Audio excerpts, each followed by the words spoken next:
l'actu dans le vestiaire avec Nicolas Saint-Pierre. On ouvre les portes du vestiaire pour jaser sénateur avec Zachary Mercier. Midget 3A et la GMQ, un journaliste sportif qui a franchi toutes les étapes avant de se rendre à la Ligue nationale. À la couverture quotidienne des Sens pour le Journal Le Droit, ses analyses atteignent toujours la cible. Attention, ça va brasser. Avec Zachary Mercier. Présentation Desjardins, Zachary Mercier. C'est sûr et certain que ça sera pas facile, que peu importe qui on affronte, on doit donner notre meilleur et il n'y en a pas de garantie. Mais dans les 3 matchs qui attendent les sénateurs, incluant celui de ce soir, pour terminer la semaine, la Floride, puis entre les deux, on a la meilleure équipe de toute la Ligue. Alors, on s'entend que si on regarde le tableau, puis on a un choix, puis dit qu'il y a un match qu'on identifie comme étant le plus prenable, c'est le match de ce soir. L'importance d'aller chercher le 2 points ce soir, selon toi?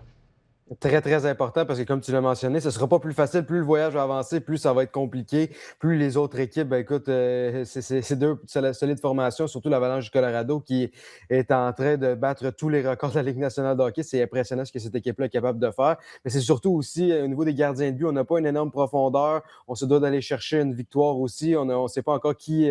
Pas une confirmation là-dessus. Moi, j'ai essayé de trouver s'il y avait une confirmation de qui allait être devant le filet ce soir. Là, mais c'est Merilainen qui était devant le filet. Donc, écoute, ça va prendre une grosse performance de sa part après un match comme il l'a disputé face aux Red Wings qui, malheureusement, a fort probablement coûté la victoire aux Sénateurs. Écoute, ça va prendre une grosse réponse de sa part. Puis par la suite, pour le reste du voyage, ça va être compliqué aussi. Là, on a rappelé Matt Sogaard, mais ça demeure beaucoup de points d'interrogation autre Merilainen. Même Merilainen demeure avec des points d'interrogation. Mais je m'attends à une belle réponse de sa part. Puis écoute, ça va passer par ça. Il faut aller chercher donner un certain rythme, un certain momentum. On ne peut pas commencer d'autres séquences de défaites. On l'a vu, le classement est tellement serré. Si on commence à aligner des défaites, écoute, on va continuer de croupir dans les bas-fonds de l'Est, malgré qu'on est à quelques victoires seulement de se retrouver au sommet. Or, là, je comprends, puis on essaie de faire le moins pire avec le pire, là. Mais es-tu d'accord ou pas avec ce que je veux dire? C'est que dans les circonstances où on a dit, il n'y a pas plus tard qu'hier, puis en début de semaine, que Sogaard en serait probablement à sa dernière audition extrême, en tout cas dans l'organisation, tant qu'à moi, je ne sais pas où est-ce qu'on s'en va, là, mais c'est sûr qu'il y a de la pression, toute la pression du monde, Sogaard. Si tu essaies de le ramener puis d'essayer de faire de quoi avec ça, si tu as à choisir entre le match de ce soir puis le match de demain contre Colorado, Merilainen, dans la hiérarchie, là, il est en avant de lui. Là. Je comprends qu'il y a des chiffres intéressants en 2 matchs contre Utah, mais si tu essaies de te donner la meilleure des chances, ça aurait été pas plus logique, tu penses, d'envoyer Sogaard ce soir puis Merilainen demain?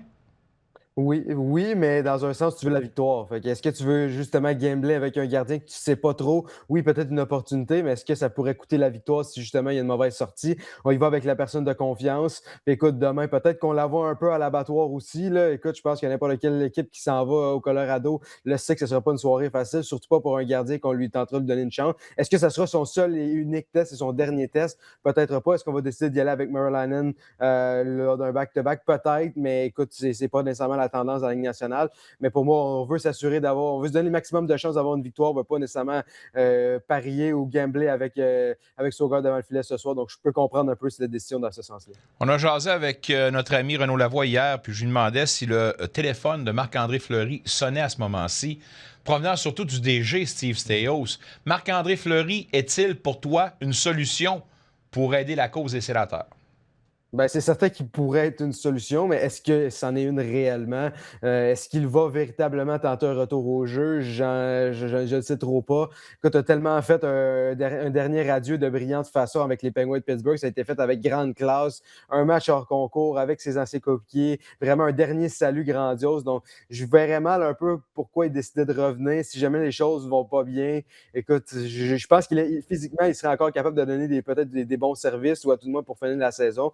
Mais est-ce que véritablement c'est la décision qu'il veut prendre? Je pense qu'il y a plusieurs équipes là, qui voudraient avoir ses services, mais est-ce qu'il va véritablement être de retour? Je ne le considérerais pas comme une option numéro 1. Si c'est ta seule option présentement, si tu te fies uniquement là-dessus, écoute, peut-être que tu vas être dans le trouble.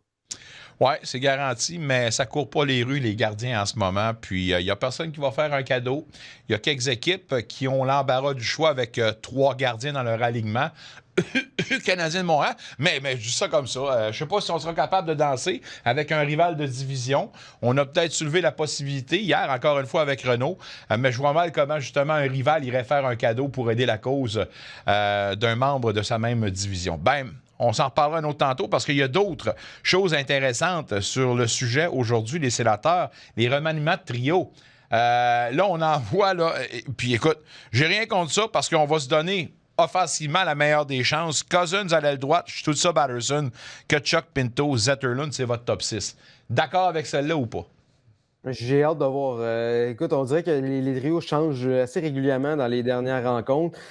Pour moi, j'aime la combinaison Cousins et Batterson. On sait qu'ils ont une connexion depuis les championnats du monde il y a quelques années, les championnats du monde senior. On sait que c'est des personnes qui ont une certaine relation à l'extérieur de la patinoire aussi. Donc, j'ai hâte de voir ce duo-là, qu'est-ce qu'il va pouvoir faire avec un Tim Stützle dans le milieu. Écoute, ça peut donner certaines flamèches. Puis j'aime quand même Pinto, Zetterlund, Tkachuk. Écoute, ça peut encore donner des flamèches. Il y a des joueurs qui patinent vite, qui sont intenses, capables de récupérer des rondelles en fond de patinoire. On a des gars qui sont capables de produire offensivement aussi. Puis écoute, quand tu as un troisième trio avec un Greg, Giroux, Amadio, ça apporte un peu de grit and grind là-dessus. Puis avec un Cousins, Holiday et Perron sur un quatrième trio, disons que comme top 12, là, il y a des top 12 pas mal plus gênants que ça. Donc j'aime la combinaison. Voyons voir comment il va se comporter. Mais sur papier, j'aime le test que Travis Green tente de faire.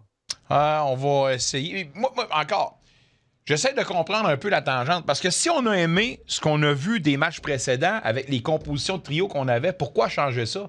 Encore, là, je parle encore dans le contexte où on veut se donner la meilleure des chances. Alors, pourquoi changer quelque chose qui fonctionnait?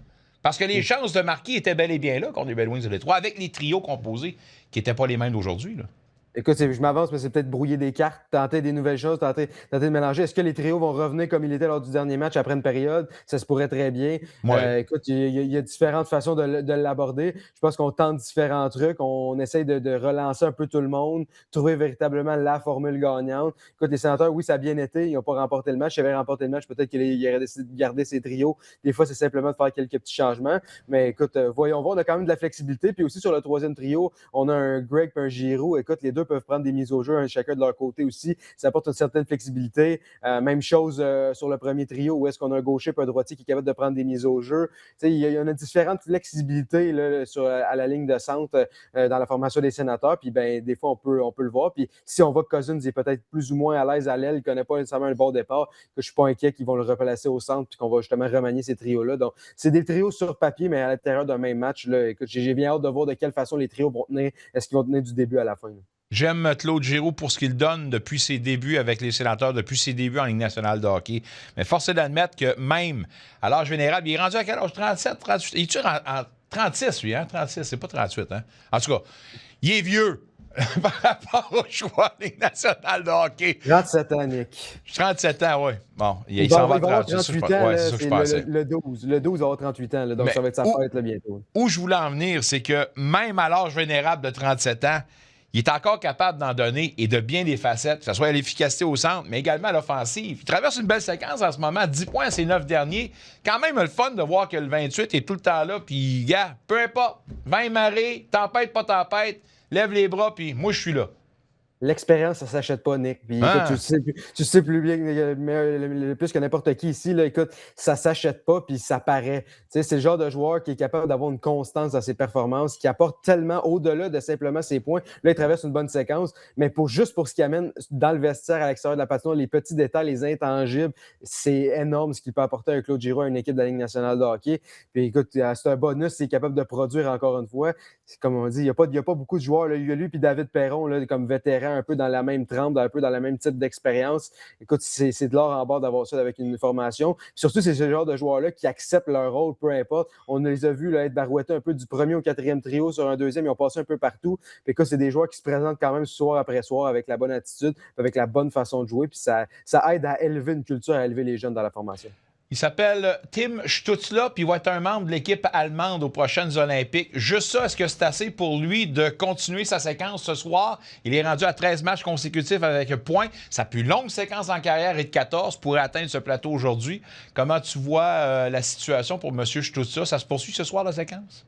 On se demande qui va l'arrêter, sincèrement. Là, depuis le début de la saison, on connaît une excellente carrière. On s'attendait à ça cette saison, Tim Stützle, bien sincèrement. Après une saison l'an dernier, où est-ce que ça avait été peut-être un peu plus décevant offensivement, on s'attendait à une belle réponse. On s'attendait à ce qu'il produise encore plus. Puis en plus de produire davantage, il est plus responsable dans les deux sens de la patinoire. Son pourcentage de mise au jeu est meilleur. Bref, c'est un Tim Stützle amélioré. Il fait partie de l'élite de la Ligue nationale de hockey. C'est pleinement mérité sa place aux Olympiques. Évidemment que ce n'était que...